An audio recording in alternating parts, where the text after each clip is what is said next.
Cabinet बैठक के बाद नीतीश कुमार ने राज्यपाल आरिफ मोहम्मद से मुलाकात की। 19 नवंबर को भंग होगा बिहार विधानसभा। इससे पहले बैठक में पूरी कैबिनेट ने नीतीश कुमार को बधाई दी। चुनाव में एनडीए को मिली प्रचंड जीत के लिए सभी मंत्रियों ने जताया आभार। बिहार की नई सरकार को लेकर फॉर्मूला तय। नीतीश कुमार की ही मुख्यमंत्री पद की शपथ लेंगे। 20 नवंबर को पटना के गांधी मैदान में शपथ संभव। नीतीश के नए मंत्रिमंडल का भी फॉर्मूला सामने आया है। बीजेपी जेडीयू के मंत्रियों की संख्या बराबर होगी। बीजेपी के कोटे से ही दोनों डिप्टी सीएम बनेंगे। सम्राट चौधरी का फिर से डिप्टी सीएम बनना तय। विजय सिन्हा के नाम पर सस्पेंस। चिराग की पार्टी से 2, मांझी कुशवाहा की पार्टी से 1-1 मंत्री होंगे। सीएम को लेकर बीजेपी विधायक तारकिशोर प्रसाद बोले, नीतीश कुमार ही मुख्यमंत्री बनेंगे। एनडीए विधायक दल की बैठक में नीतीश नेता चुने जाएंगे। डिप्टी सीएम को लेकर कोई विवाद नहीं। हम पार्टी के अध्यक्ष संतोष और सुमन ने भी नीतीश के सीएम बनने का दावा किया। बोले, नीतीश कुमार के नाम पर गठबंधन के सभी दल सहमत। 20 नवंबर को सारी प्रक्रिया पूरी होगी। पटना में कल बीजेपी विधायकों की बैठक। सुबह 10 बजे पार्टी दफ्तर के अटल सभागार में मीटिंग। बैठक में चुना जाएगा विधायक दल का नेता।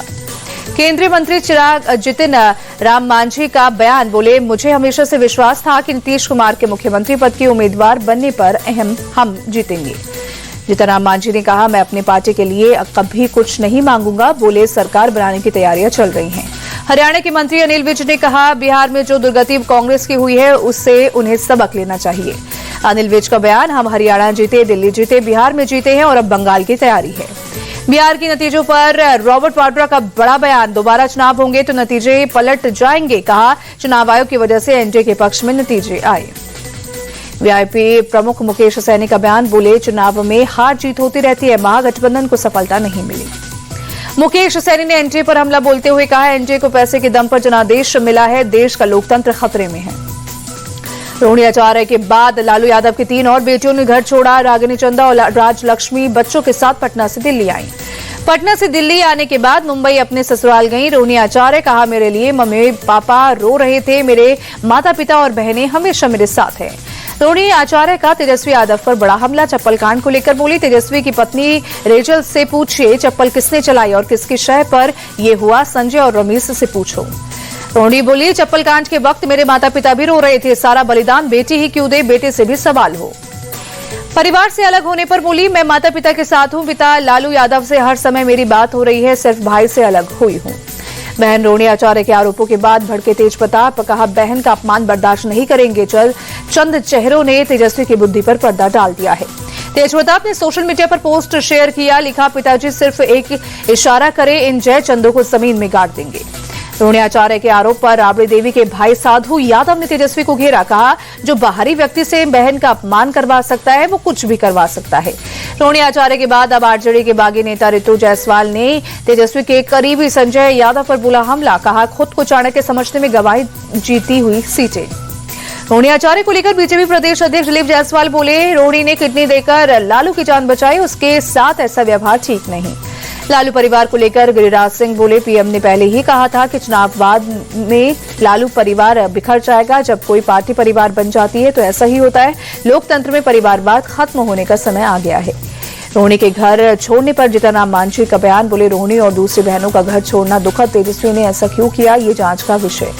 दिल्ली आतंकी धमाके के बाद army chief general Upendra Dwivedi की पाकिस्तान को धमकी। ऑपरेशन सिंधु 2.0 लॉन्च करने की चेतावनी दी। आर्मी चीफ बोले, आतंक को बढ़ावा देने वालों को करारा जवाब देंगे। पानी और खून एक साथ नहीं चल सकता।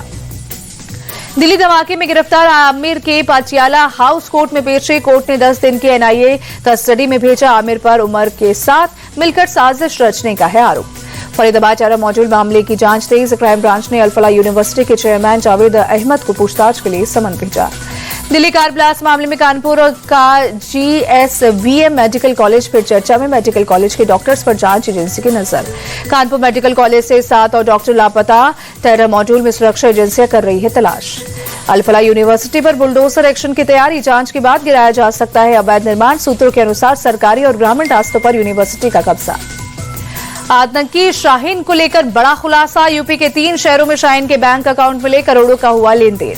बांग्लादेश की इंटरनेशनल क्राइम्स ट्रिब्यूनल्स ने पूर्व प्रधानमंत्री शेख हसीना को दोषी ठहराया। मानवता के खिलाफ अपराध और वॉर क्राइम के 5 आरोपों में आईसीटी ने माना दोषी। सऊदी अरब में दर्दनाक सड़क हादसा। मक्का से मदीना जा रही बस के डीजल टैंकर से भीषण टक्कर। 42 भारतीयों की मौत। उमरा पर गए थे सभी यात्री। रात 1:30 बजे हुआ हादसा। भीषण टक्कर के बाद बस में आग लगी, मरने वालों में 20 महिलाएं और 11 बच्चे भी। बस में सवार ज्यादातर लोग हैदराबाद के रहने वाले थे।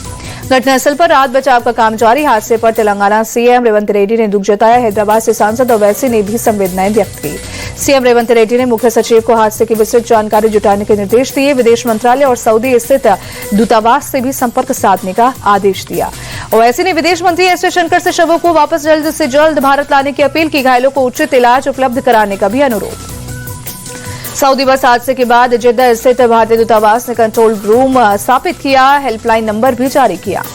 विदेश मंत्री एस जयशंकर ने सऊदी बस हादसे पर दुख जताया। रियाद स्थित दूतावास को दुर्घटना से प्रभावित भारतीय नागरिक और उनके परिवार को सहायता पहुंचाने के निर्देश दिए। सऊदी बस हादसे पर प्रधानमंत्री मोदी ने दुख जताया। मृतकों के परिजनों के प्रति संवेदनाएं व्यक्त की। घायलों के जल्द ठीक होने की प्रार्थना की। रक्षा मंत्री राजनाथ सिंह ने स्पेशल इंटेंसिव रिवीजन फॉर्म भरा। मतदाता पुनरीक्षण प्रक्रिया में हुए शामिल। लखनऊ में 39 लाख वोटर्स की एसआईआर प्रक्रिया होनी है। 12 राज्यों और केंद्र शासित प्रदेशों में एसआईआर पार्ट 2 जारी। अब तक 49 करोड़ से ज्यादा वोटर्स को मिला वेरिफिकेशन फॉर्म। बाला साहेब ठाकरे की पुण्यतिथि आज। मुंबई में स्मृति स्थल पहुंचे उद्धव और राज ठाकरे। बाला साहेब को दी श्रद्धांजलि।